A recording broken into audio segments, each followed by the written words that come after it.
Nous sommes en Thaïlande, et plus particulièrement à Chiang Mai, deuxième ville du pays.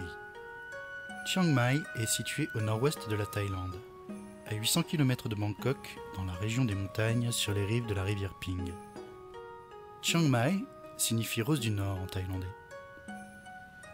Nous sommes bien loin ici de l'image des plages du sud qui attirent tant les occidentaux. Et contre toute attente, un nombre important de nos concitoyens a choisi d'aller vivre dans cette ville de plus en plus moderne. Et parmi eux, de nombreux retraités. Ce qui m'a plu en Thaïlande, c'est d'abord l'exotisme, parce que j'étais surtout un fanat de découverte, de voir des pays, de rencontrer des gens, des cultures aussi. Et en découvrant les Thaïlandais, j'ai découvert une façon de vivre, une douceur de vivre, une manière de voir les choses qui sont très différentes de celles dont j'avais l'habitude, en particulier en France et en Nouvelle-Calédonie, et que je n'avais pas rencontré dans d'autres pays que j'avais visités. Il y a une philosophie, une absence de peur du lendemain qui est assez intéressante. Le temps est différent chez les Thaïlandais que chez les Français. J'ai pris ma retraite il y a 8 ans et je suis venue en Thaïlande il y a 6 ans. Je suis venue grâce à un ami qui était marié avec une Thaï. Lui, ça faisait plus de 25 ans qu'il vivait ici. Il m'a invitée en vacances, 1 mois. Et puis je suis tombée amoureuse de la Thaïlande. 10 mois après, je m'installais. Quand je suis arrivée en Thaïlande, je ne connaissais rien. J'ai eu l'avantage d'avoir aimé, qui m'a fait découvrir la nourriture, les gens déjà et d'une, et la ville de Chiang Mai. On ne peut que tomber amoureux de la Thaïlande. Il y a tout qui est réuni pour nous rendre heureux. Il faut savoir que je déteste la neige. Ici, il fait beau pratiquement toute l'année. Qu'est-ce que je pourrais dire encore? La nourriture, déjà, en France, j'adorais. Maintenant, je ne vais plus manger thaï ou vietnamien en France, c'est dégueu. Ici, c'est super bon. Les gens, ils sont serviables, aimables, gentils, souriants. Enfin, ils ont tout pour eux. Donc voilà, je suis tombée amoureuse de la Thaïlande. Je suis venu à Chiang Mai plutôt qu'à Phuket ou à Pattaya, comme beaucoup de Français, parce que Chiang Mai m'a beaucoup plu, la douceur du climat. La première fois que je suis arrivé à Chiang Mai, c'était un matin de très bonne heure, il faisait bon, il faisait beau. Les gens m'ont paru plus ouverts, encore plus gentils qu'ailleurs en Thaïlande, et j'en suis tombé amoureux. Par la suite, quand je suis revenu en Thaïlande, j'ai fait une douzaine de voyages avant de rencontrer mon épouse. Eh bien, si court soit mon voyage, il fallait toujours que je vienne quelques jours au moins à Chiang Mai. J'ai choisi Chiang Mai parce qu'il y avait une grande communauté francophone. Mon ami habitait Chiang Mai et que j'adore Chiang Mai. J'ai été juste voir Pattaya, j'ai détesté. Je ne veux pas aller voir Bangkok parce que tout le monde me dit que ça sent mauvais, que c'est plein de monde et tout ça. La plage et moi, ça fait 2. Chiang Mai, c'est tout à fait ce que j'aime, quoi. Une belle ville, il y a plein de choses à faire. Et puis j'adore, quoi. Les gens viennent de plus en plus, probablement attirés par le faible coût de la vie. Et j'imagine aussi attirés par la douceur de vivre, comme je l'ai été moi-même. J'ai été moi-même attiré par cette caractéristique-là. Pourquoi je suis venue en Thaïlande? Parce que j'ai une toute petite retraite. Il faut dire que j'ai arrêté de travailler à 45 ans. Donc j'ai reçu une retraite par rapport au temps où j'ai travaillé. Donc je viens en Thaïlande et je me rends compte, si tu veux, qu'avec ma petite retraite de fonctionnaire en France, je galère. Ici, je vis super bien. Donc j'en parle avec la famille et je me dis que la qualité de vie que j'ai là est quand même supérieure à celle que j'ai en France. Il n'y a pas eu photo, je suis venue et je ne le regrette pas, quoi.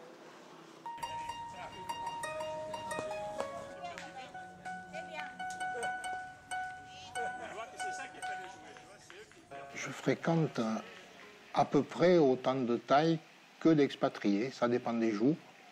J'adore aller à l'Alliance française le mardi et le samedi pour jouer à la pétanque, mais la pétanque n'est qu'un moyen de rencontrer d'autres Français, parce que les autres jours de la semaine, je fréquente beaucoup plus de Thaïs que de Français.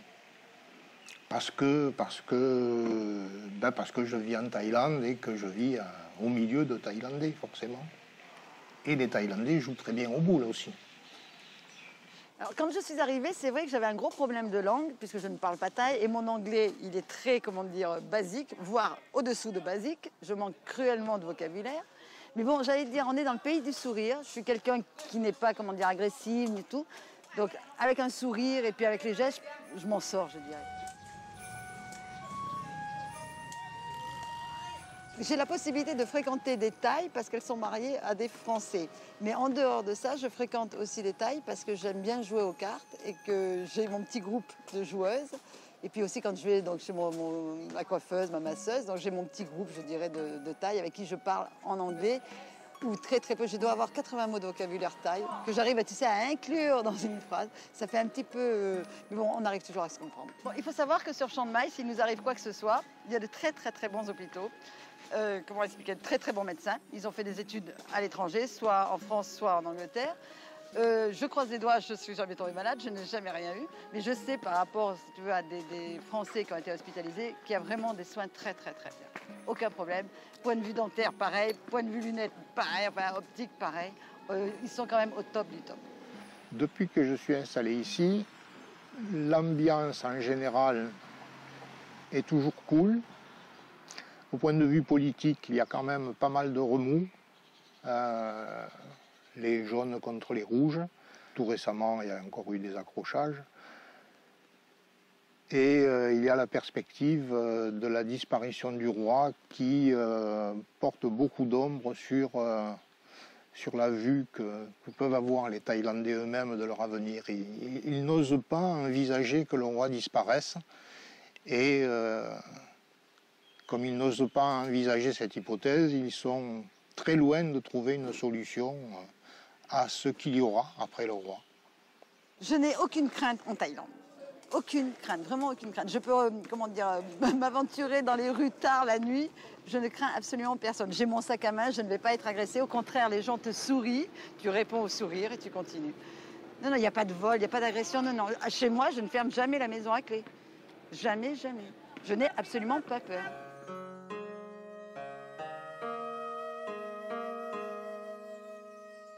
Ce qui me manque de la France, c'est d'abord ma famille. J'ai encore 2 sœurs qui sont plus âgées que moi, des cousins, des cousines, des neveux, des nièces. Et puis tout ce qui est gastronomique, bien entendu, les fromages en particulier, le bon pain, les croissants. Et voilà. Mais sinon, pas tout le reste. En tant que maman, j'ai quand même 3 enfants, bien qu'ils soient très très grands, mais bon, je suis quand même maman. Donc c'est vrai que le fait de ne pas les voir, de ne pas les toucher, de ne pas les embrasser, c'est quand même quelque chose qui me manque énormément. Je remercie tous les jours Internet qui me permet de les voir, mais c'est vrai qu'il y a quand même ce contact-là qui manque, quoi, hein. Après, je ne dis pas que quand je serai mamie, je resterai en Thaïlande. Peut-être que le bon choix, ça sera de re-rentrer en France, de m'occuper de mes petits-enfants. Pour l'instant, j'en profite. C'est pas dans le planning de mes enfants, donc j'attends et puis on verra bien. Mais c'est vrai que s'il n'y avait pas eu tous ces moyens de communication, non, je pense pas que je serais venue là, quoi. Ça c'est clair. La France me manque, oui, parce que point de vue fromage, j'adore le fromage. Non, c'est vrai. C'est plutôt au point de vue, j'allais dire, nourriture. Il y a quelques vieilles habitudes que j'ai encore pas perdues.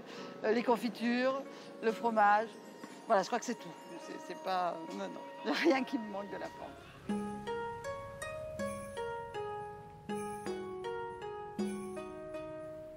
Mais il n'y a pas que des retraités qui viennent tenter l'aventure thaïlandaise. La présence française dans la ville est assez facile à percevoir. Beaucoup d'enseignes de guest house, hôtels, bars et autres restaurants au nom bien français se remarquent partout. Et ces établissements sont souvent tenus par des jeunes gens venus tenter l'aventure thaïlandaise. Donc, je suis parti de France parce que je suis venu donc, en Thaïlande en congé pendant 1 mois. Et en venant ici, j'ai fait le tour de la Thaïlande. Je suis resté une quinzaine de jours sur Chiang Mai. Et je suis littéralement tombé amoureux de ce pays et notamment de cette ville. Donc 2 mois après, j'ai décidé de revenir m'y installer. J'ai choisi Chiang Mai parce que c'est la ville où je me suis senti le mieux en Thaïlande. J'en ai pas fait des millions. Quand j'étais venu en congé la première fois, j'avais fait la boucle, on va dire, donc Bangkok, le sud et le nord. Et c'est là où je me suis senti le mieux. C'est vrai qu'il y a quand même un rapport avec ma ville natale qui est Marseille. C'est-à-dire que Chiang Mai, c'est la 2e plus grande ville de Thaïlande. Au nombre d'habitants, c'est assez similaire. Et on a un quartier centre-ville de Chiang Mai, donc dans le carré, qui ressemble fortement, on va dire, à mon panier à moi, quoi, donc sur Marseille. Plein de petites ruelles, plus village que ville, enfin un village dans la ville, et c'est peut-être pour ça aussi que je me suis bien senti ici. Et la Thaïlande, en plus, c'est le pays du sourire, donc quand je m'assois des fois à la terrasse de mon restaurant, qui a un moment creux, je m'assois, je regarde les gens passer, puis il y a des Thaïlandais de tous âges, que ce soit hommes, femmes, enfants, vieux, moins vieux, qui passent et me sourient sans me connaître. Donc c'est des choses qui ne se voient plus du tout en France, et ça fait toujours plaisir de voir ce genre de choses.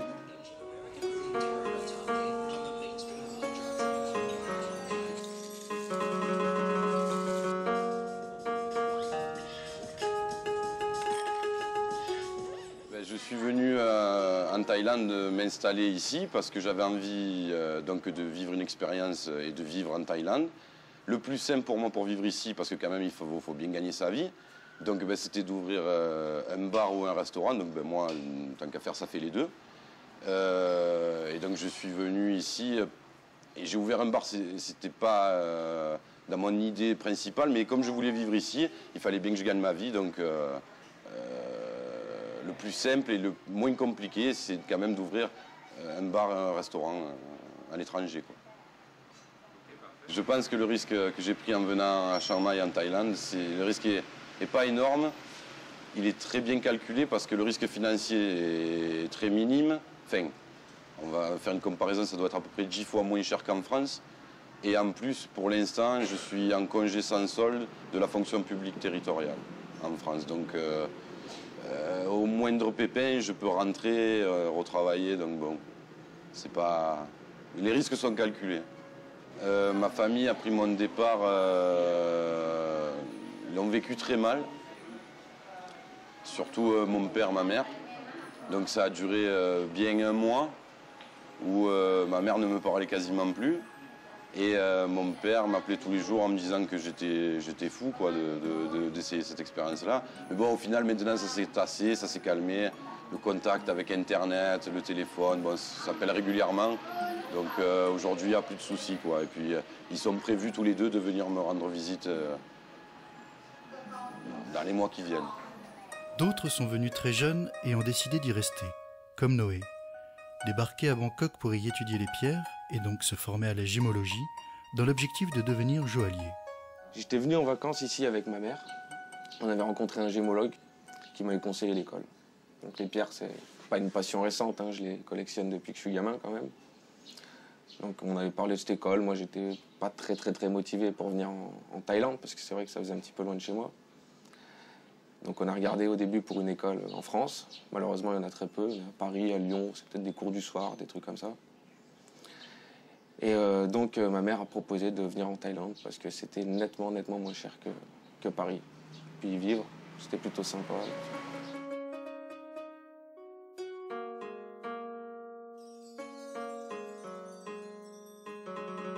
Je fréquente les expatriés maintenant parce que c'est vrai que pendant un certain temps, je restais souvent avec les Thaïlandais, mais le soir après le boulot, j'aime bien pouvoir parler dans ma langue, c'est plus simple.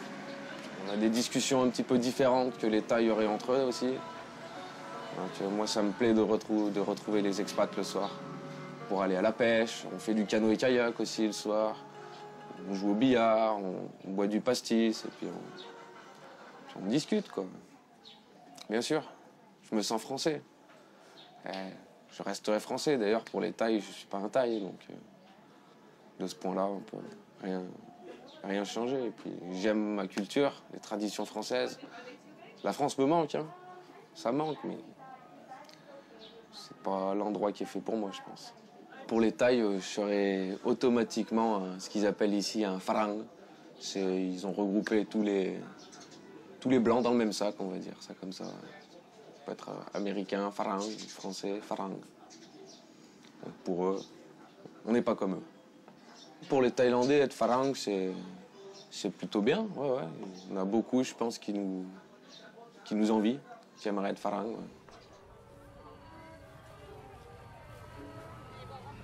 Mélange de tradition et de modernité, Chiang Mai baigne dans une ambiance sereine, empreinte de la culture bouddhiste.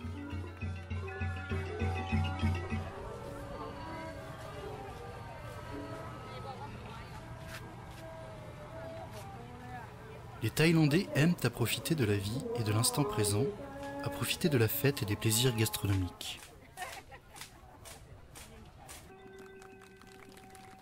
Mais de leur côté, que pensent-ils donc des Français qui viennent s'installer ici?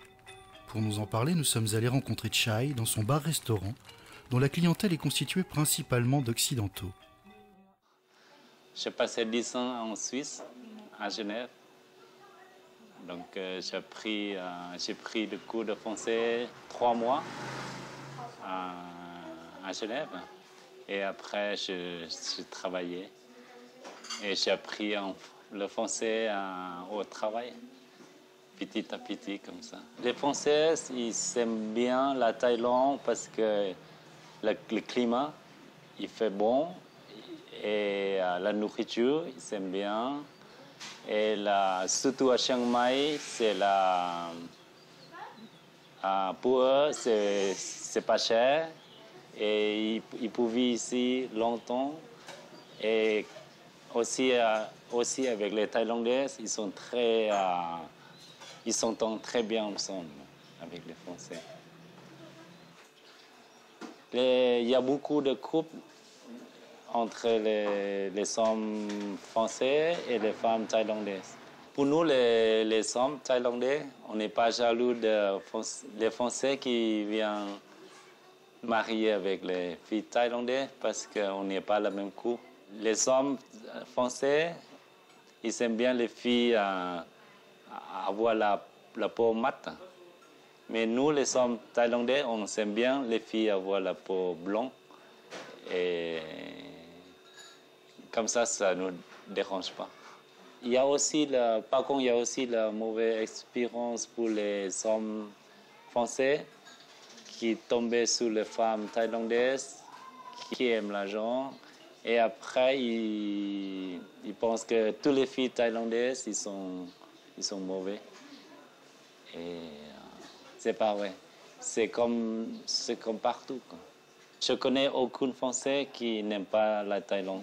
Je pense que les Thaïlandais et les Français, on est très communs, on peut être très amis. Parce que la façon de penser, la façon de vivre, presque pareil. Et on s'entend bien, très très bien ensemble. Mais par contre, si on reste longtemps ensemble, on s'engueule. Parce qu'on pense la même chose. On vit la même chose, les Français et les Thaïs. Le humour, le blague qu'on fait, on aime bien boire, la même chose. On aime bien la nourriture. Mais ils aiment bien vivre ici plus que notre ville.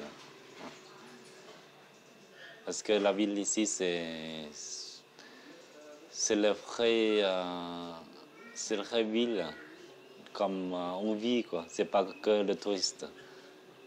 Nous, les Thaïlandais, on pense que les Français sont très exclusifs. Ils sont très amitiés. Ils sont très... quand ils aiment quelqu'un, ils essayent pour tenir comme le copain. Ils essayent pour donner tous à un copain. Ils essayent pour tenir le copain. Ils sont très envahissants. Et aussi, il réfléchit beaucoup sur le prix. Quand il va au marché, il va baisser beaucoup de prix par rapport à l'autre pays. Les Français aiment donc beaucoup le marchandage. Et il est vrai que l'aspect financier rentre très souvent en ligne de compte dans la démarche de s'installer en Thaïlande. Mais pour certains d'entre eux, les motivations de s'implanter à Chiang Mai sont autres, et ils s'immergent totalement dans le pays. Dans la tradition thaïlandaise, les gens reçoivent un nom à la naissance qui est très, très compliqué, très long, beaucoup de signification dedans. Mais c'est un nom officiel. Et dans la vie de tous les jours, on utilise un surnom, un petit surnom monosyllabique. Et le mien, c'est Dao. Je l'aime beaucoup parce qu'il m'a été donné par un couple d'ouvriers, de jeunes ouvriers que j'ai rencontrés à Bangkok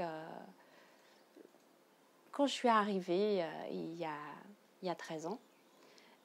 Et on s'est rencontrés au Musée national. Et on passait d'une salle à l'autre et à chaque fois on se retrouvait.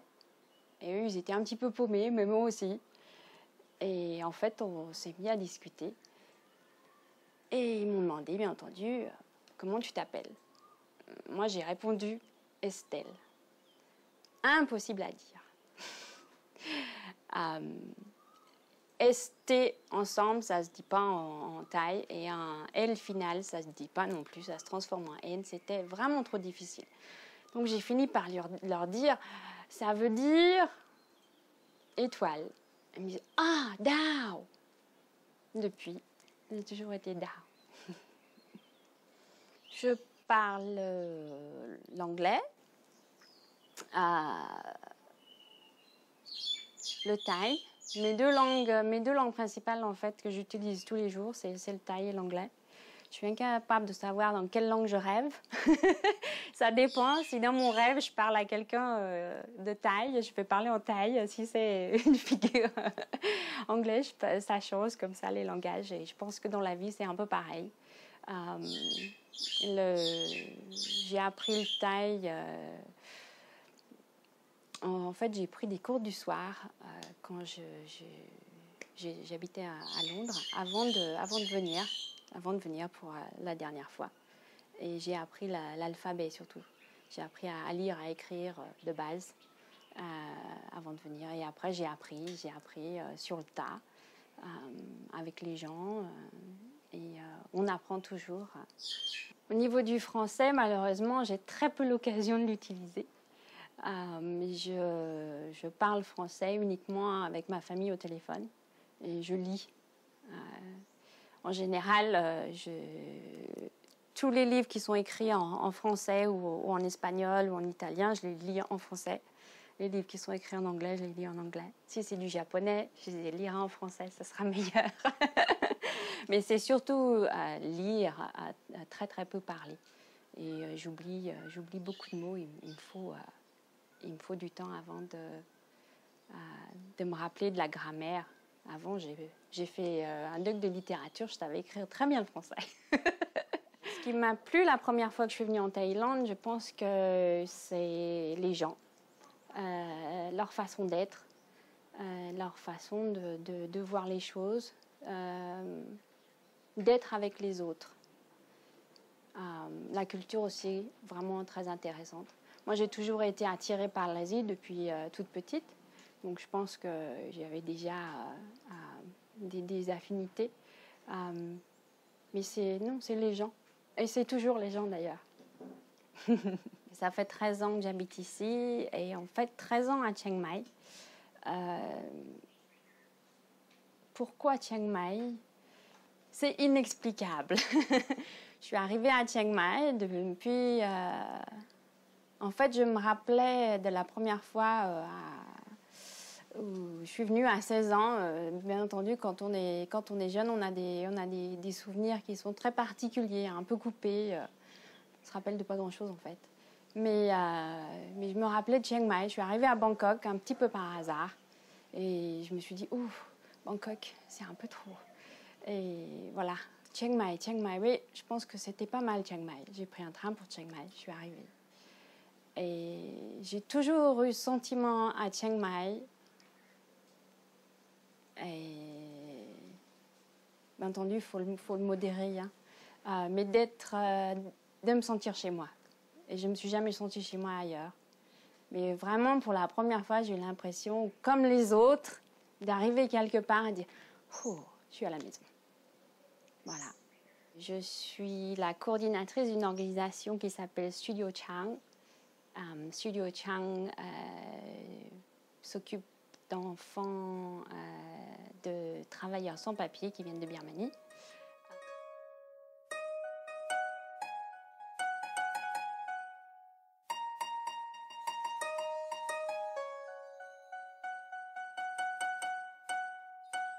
Studio Chang est une organisation qui croit vraiment que l'activité artistique peut apporter tout ce dont un être humain a besoin pour se développer et acquérir des compétences qui lui permettront dans le futur de faire face aux situations qu'il va être amené à connaître ou qu'elle va être amenée à connaître. Et tout ça juste en faisant des petites activités très simples, du dessin, de la peinture, de la sculpture, mais surtout concentré sur l'apprentissage du procédé de construction, procédé de développement, d'analyse. Pour nous, c'est assez fondamental. C'est une approche tout à fait différente de la façon d'enseigner à l'école, par exemple. La France, pour moi, c'est la France du mélange, c'est la France de l'immigration. J'adore les musiques qui mélangent la musique de l'Est, la musique bretonne et le raï, par exemple. Je trouve ça fantastique. Pour moi, c'est chez moi. Je rentre chez moi, je demande à mon père, fais-moi un couscous. Et là, je suis chez moi. Et une tarte aux pommes aussi. Donc, j'ai jamais vraiment eu l'impression de n'être qu'une seule chose. Je ne sais pas vraiment ce que c'est être française. Et peut-être qu'être française, c'est tout ce mélange. Moi, je m'identifie plutôt à ça.